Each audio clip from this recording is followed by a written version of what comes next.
ఇప్పుడు విచారణ సమయంలో బాధితుల కుటుంబ సభ్యులకి ఎలాంటి న్యాయ సహాయం అనేది అందుతుంది? ఒకవేళ ఎవరైనా విక్టిమ్స్ ఇట్లా బాధితులు ఉన్నారనుకోండి, వీళ్ళకి ఏంటంటే కోర్టులో ఫ్రీ లీగల్ సర్వీసెస్ అనేది ఉంటుంది. సో వీళ్ళు ఎవరైనా సరే ఇట్లాంటి అన్యాయమైన జరిగితే మీరు వెళ్ళి, అంటే ఒకవేళ పూర్ ఉంటే, అంటే మీరు పెట్టుకునే స్థితిలో లేకపోతే కనుక వెళ్ళి ఫ్రీ లీగల్ ఎయిడ్ హెల్ప్ తీసుకోవచ్చు. లీగల్ ఎయిడ్ ఉంది, పర్పసే ఇది. ఎందుకంటే ఎవరైతే ఇట్లాంటి ఎఫర్ట్ చేయలేరో, పెట్టలేరో వాళ్ళ కోసం మాత్రమే ఉంది ఇది. సో అక్కడ వెళ్ళి హెల్ప్ తీసుకోండి. ఇది కాక ఇంకా ఎన్జిఓస్ కూడా ఉంటాయండి. అంటే చాలా ఎన్జిఓస్ నడుపుతారు. ఒకవేళ ఇట్లాంటి విమెన్ ఏదైనా ఫేస్ చేస్తున్నారు ప్రాబ్లం ఉంటే కూడా ఎన్జిఓస్ వాళ్ళే ముందుకు వచ్చి హెల్ప్ చేసే వాళ్ళు ఉన్నారు. సో అట్లాంటి ఎన్జిఓస్ ఏమున్నాయి కనుక్కొని వాళ్ళ దగ్గరికి హెల్ప్ తీసుకున్నా కూడా వాళ్ళు మీకు హెల్ప్ చేస్తారు. ఇట్లాంటి మ్యాట్రిమోనియల్ ఇష్యూస్ ఏమైనా ఉంటాయి. ఇవి కాక ఒకవేళ ఎవరికైనా వైఫ్ అండ్ హస్బెండ్ కనుక ప్రాబ్లం ఉంటే కౌన్సిలింగ్కి వెళ్ళండి. అంటే కౌన్సిలింగ్స్ చాలా హెల్ప్ చేస్తుంది. ఎందుకు అంటే ఒకవేళ ఏదైనా ఇష్యూస్ ఉందంటే మీరు కూర్చొని సాల్వ్ చేసుకోలేరు, ప్రాబ్లమ్ సాల్వ్ చేసుకోలేరు. ప్లస్ ఎవరైనా పెద్ద మనుషులను ఇన్వాల్వ్ చేసినా మేబీ సమ్ టైమ్స్ అది సాల్వ్ కాకపోవచ్చు. సో అలాంటి టైంలో ఏంటంటే మీరు వెళ్ళి మ్యాట్రిమోనియల్ కౌన్సిలర్స్ అని ఉంటారు, వాళ్ళ ప్రొఫెషన్ అది.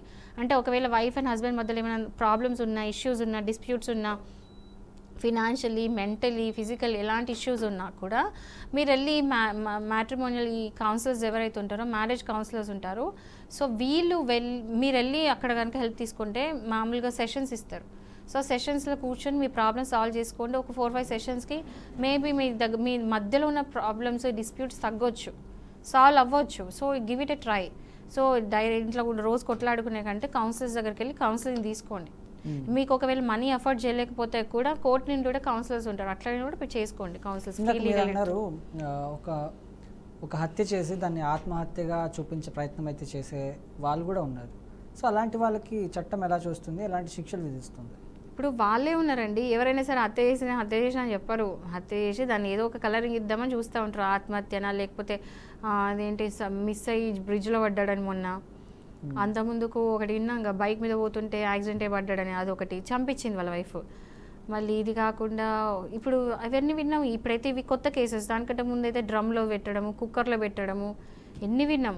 అంటే వైఫ్ హస్బెండ్ చంపడం, హస్బెండ్ వైఫ్ చంపడం రెండూ జరిగినాయి. నాట్ జస్ట్ వైఫే హస్బెండ్ చంపడం గురించి మాట్లాడతారు, నేను అన్నీ కలిపే మాట్లాడుతున్నా. అంటే ఒక అబ్బాయి కూడా లివ్ ఇన్ రిలేషన్షిప్లో ఉన్నప్పుడు అమ్మాయిని కట్ చేసి కుక్కర్లో పెట్టడం అన్నీ జరిగాయి. సో ఇలాంటివి అన్నీ కూడా మర్డర్సేనండి. దీనికి అంటే ఎవరైతే మర్డర్ చేసినారో ఎట్లాంటి శిక్షలు పడాలో వాళ్ళకి అవే శిక్షలు పడతాయి. సో ఒకవేళ ఆత్మహత్యను కలర్ చేసినా, దానికి ఏ కలరింగ్ ఇచ్చినా కూడా లీగల్గా ప్రూవ్ అయితే మర్డర్ కింద 302 అవుతుంది. సో 302 కింద ఏ శిక్ష పడాలో అదే పడుతుంది. ఇప్పుడు మ్యాట్రిమోనియల్ హత్యలకి బాధితులు ఎక్కువగా మహిళలు ఉన్నారా లేకపోతే పురుషులు ఉన్నారా? స్టాటిస్టిక్స్ చూస్తే మాత్రం ఖచ్చితంగా ఈ ఇష్యూస్ ఫేస్ చేసేది, ఏదైతే మ్యాట్రిమోనియల్ ఇష్యూస్ ఫేస్ చేసేది మెన్. ఈవెన్ మీరు హత్యల వరకు వస్తే కూడా ఫేస్ చేసేది మెన్నే. అది స్టాటిస్టిక్స్ చెప్తుంది, నేను చెప్పట్లేదు. గత 5 ఏళ్ళలో 785 భార్యలు చనిపోతే 35,000 హస్బెండ్స్ చనిపోతే 35,000 భార్యలు చనిపోయారు. అంటే ఇట్స్ లైక్ 10,000 టైమ్స్. సో ఖచ్చితంగా ఆడవాళ్ళు తక్కువ ఉన్నారు, మగవాళ్ళే ఎక్కువ ఉన్నారు చంపే దాంట్లో.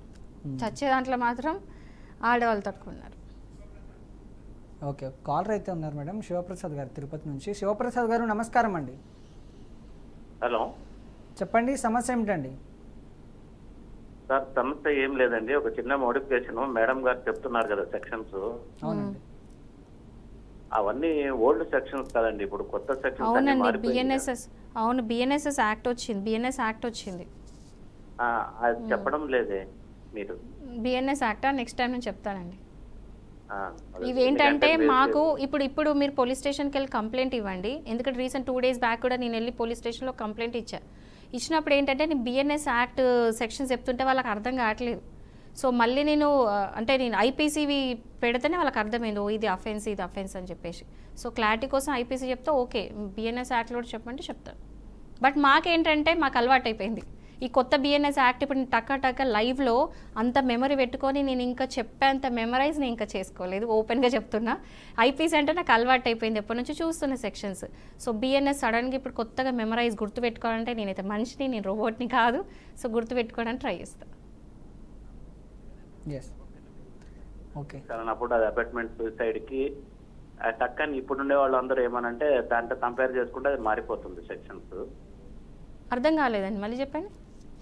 మీరు ఇందాక లైవ్ లో చెప్పేటప్పుడు కొన్ని మర్డర్ చేసేటప్పుడు ఎంకరేజ్ చేసిన వాళ్ళు కూడా శిక్ష పడుతుంది అన్నారు.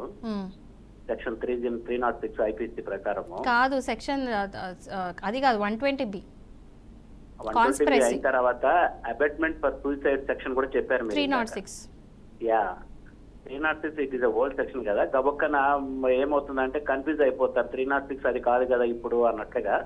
ఓకే, ఐపీసీ 306 కి కొత్త సెక్షన్ వచ్చేసి బిఎన్ఎస్ లో 113 అనుకుంటా. అవునండి, అది మీరు ఒకవేళ పాసిబిలిటీ ఉంటే రెండు కంపేర్ చేసి చెప్పినా కూడా బాగుంటుందని నా రిక్వెస్ట్. ఓకే, నేను గుర్తుపెట్టుకోవడానికి టైం ఖచ్చితంగా పడుతుందండి. నాకే కాదు, మా అడ్వకేట్స్కి అందరికీ ఇదే ప్రాబ్లం ఉంది. గుర్తుపెట్టుకోవడానికి కొంచెం టఫే ఇప్పుడు. ఎందుకంటే మీరు ప్రతిసారి ఈ సెక్షన్ ఏంటని చెప్పేసి మేము చూసుకుంటాం బుక్లో, ఫోన్లో చూసుకోవాలి, ఈ పాత సెక్షన్ ఏంటి, ఇప్పుడు కొత్త సెక్షన్ ఏంటి అని టైం పడుతుంది ఖచ్చితంగా. ఎగ్జాక్ట్లీ, ఎందుకంటే మనం పేర్లే గుర్తుపెట్టుకోవడానికి. Because it's not humanly possible అండి, వీఆర్ నాట్ రోబోట్స్. శివప్రసాద్ గారు మామూలుగా నేనేం చెప్తున్నా అంటే, మామూలుగా మిమ్మల్ని శివప్రసాద్ గారు నాకు పిలవడం అలవాటు అయిపోయిన తర్వాత సడన్గా మిమ్మల్ని వేరే పేరు పెట్టి ఏదో కిట్టు గారు అని పిలవాలంటే అది చాలా కొంచెం కష్టంగా ఉంటుంది. ఎందుకంటే నేను గుర్తుపెట్టుకోవాలి, సడన్గా నేను మిమ్మల్ని శివప్రసాద్ గారు అనాల్సి వస్తుంది. కొన్ని రోజులు అలవాటు పడిన తర్వాత మళ్ళీ కిట్టు గారిని మిమ్మల్ని పిలవడం అలవాటు అవుతుంది. సో అలా చెప్పేటప్పుడు చాలా కేర్ఫుల్ గా చెప్పాలండి, అంత సింపుల్ గా మీరు అట్లా తప్పించుకోకూడదు. ఎవరు తప్పించుకోవట్లేదు ఇక్కడ. Because I'm not liable. ఇప్పుడు ఐపీసీ సెక్షన్ స్టిల్ యూజింగ్. నేను ఎగ్జాంపుల్ ఇచ్చిన, పోలీస్ స్టేషన్లో ఇప్పటికీ ఐపీసీ వేస్తున్నారు, బిఎన్ఎస్ వేయట్లా, ఐపీసీ వేస్తున్నారు. ఇది మీరు గుర్తించండి. ఐపీసీ వేయడం లేదండి. బిఎన్ఎస్ ఆఫ్టర్ 2000 ఏ ఇన్సిడెంట్ జరిగినా కూడా వాళ్ళు దాంతో కంపేర్ చేసి వేస్తున్నారు, కానీ that is purely their failure. అది దేర్ ల్యాక్ ఆఫ్ నాలెడ్జ్ అది. Okay, but they are suppose to implement all the new acts. Yeah, it will take time. ప్రతి చేంజ్కి టైం పడుతుంది. అది మీరు యాక్సెప్ట్ చేయకపోయినా టైం పడుతుంది. మీరు యాక్సెప్ట్ చేయకపోయినా ఏం చేయలేం కదా, టైం పడుతుంది. చెప్తున్నారు కాబట్టి మీరు కొంచెం అది రెండు ఇంప్లిమెంట్ చేస్తే బాగుంటుంది. అది ఓకే అండి శివప్రసాద్ గారు, తప్పకుండా దాన్ని కూడా మనం ఇంప్లిమెంట్ చేద్దాం. ఎందుకంటే బిఎన్ఎస్ కూడా మన జనాల్లోకి తీసుకెళ్ళాలి, తప్పకుండా చేద్దాం. ఓకే, మీ సలహాకు ధన్యవాదాలు.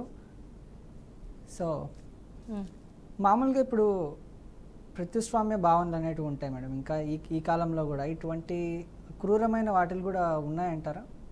ఇప్పుడు మనం ఒప్పుకోపోయినా ఒక విషయం గుర్తుపెట్టుకోవాల్సింది ఏంటంటే, మన కంట్రీ పేట్రియార్కల్ కంట్రీ. అంటే ఏమంటారు, ఇంట్లో హెడ్ ఆఫ్ ద ఫ్యామిలీ అంటే ఫాదర్.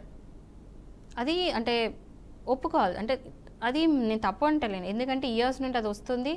సో పితృస్వామ్య దేశం అంటారు. అంటే ఎట్లా అంటే ఫాదర్ ఆఫ్ అంటే హెడ్ ఆఫ్ ద ఫ్యామిలీ ఖచ్చితంగా ఫాదర్ అవుతారు, మదర్ అయితే కారు. ఓకే, ఆ తర్వాత మళ్ళీ సన్, అంటే వాళ్ళ తరతరాలుగా ఎవరైతే head of the family men అవుతారు, ఉమెన్ కారు.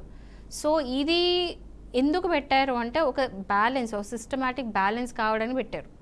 అంటే ఇప్పుడు కొన్ని పర్పస్లు అన్ని డ్యూటీస్ డివైడ్ చేసి, అంటే ఇప్పుడు సంగతి చెప్పట్లేదు, పాతకాలంలో ఏంటంటే డ్యూటీస్ అనేది డివైడ్ అయ్యి ఎట్లా అంటే హస్బెండ్స్ మొత్తం కూడా జాబ్ చేసుకొని ఆర్ ఏదో ఒక వర్క్ చేసుకొని ఇంటికి తీసుకురావడం, డబ్బులు తీసుకురావడము, ఇంట్లో వైఫ్కి పిల్లలకి అవసరాలు సమకూర్చడం, ఇది డ్యూటీ.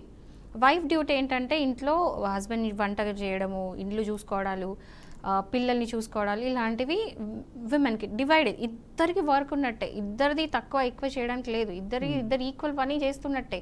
జస్ట్ బికాజ్ ఇంట్లో ఉన్నారు కాబట్టి ఆడవాళ్ళు తక్కువ చేస్తున్నట్టు కాదు. సో వీళ్ళు బయటికి వెళ్ళి పని చేస్తున్నారని ఎక్కువ అని కాదు, సమానంగా పంచుకున్నారు. ఎందుకంటే బ్యాలెన్స్, ఒక సిస్టమ్ అనేది బ్యాలెన్స్ చేయాలి, ఫ్యామిలీ బ్యాలెన్స్ కావడానికి పెట్టిన సిస్టమ్ అది. సో ఇందులో తప్పేం లేదు. బట్ ఇదేంటంటే కొన్ని రోజులు పోతుంటే ఏంటంటే ఇంబ్యాలెన్స్ అవుతుంది. అంటే ఎడ్యుకేషన్ వల్ల అమ్మాయిలు చేయడం తప్పులేదు మళ్ళీ, ఎందుకంటే మారుతుంది, కాలం మారుతుంది, అన్ని చేంజెస్ వస్తున్నాయి. సో ఇంబ్యాలెన్స్ని తట్టుకోలేకపోతున్నారు. అంటే అది ఇంకా ఇమ్మడలేదనుకోవాలా, లేదా అడ్జస్ట్ కాలేకపోతున్నారో తెలియట్లా. బట్ ఫర్ సమ్ రీజన్ ఏంటంటే ఆ ఇంబ్యాలెన్స్ వల్ల గొడవలు, డిస్ప్యూట్స్ అనేది పెరుగుతుంది. ఎందుకంటే డ్యూటీలు ఏవైతే పెట్టారో అది ఇటు అటు అవుతున్నాయి. సో ఇక్కడ చేయాల్సింది ఏంటంటే ఇద్దరు పంచుకోవడం. ఒకవేళ వైఫ్ అండ్ హస్బెండ్ ఇద్దరు కూడా వర్క్ చేస్తున్నారు అనుకోండి, ఇద్దరు కూడా డ్యూటీ పంచుకోవాల్సిందే, తప్పదు కదా. సో ఒకవేళ ఇంట్లో ఏమన్నా అవసరం ఉన్నప్పుడు హస్బెండ్ హెల్ప్ చేయడం, అండ్ ఒకవేళ వైఫ్ జాబ్ వెళ్ళొస్తుందంటే హస్బెండ్ ఏమైనా హెల్ప్ చేయడం, అలాంటివి పిల్లల్ని పెంపకంలో కూడా ఇద్దరు బ్యాలెన్స్ చేసుకొని డ్యూటీ పంచుకోవడం చేస్తే డిస్ప్యూట్ చాలా తగ్గుతాయి ఫ్యామిలీలో. ఓకే.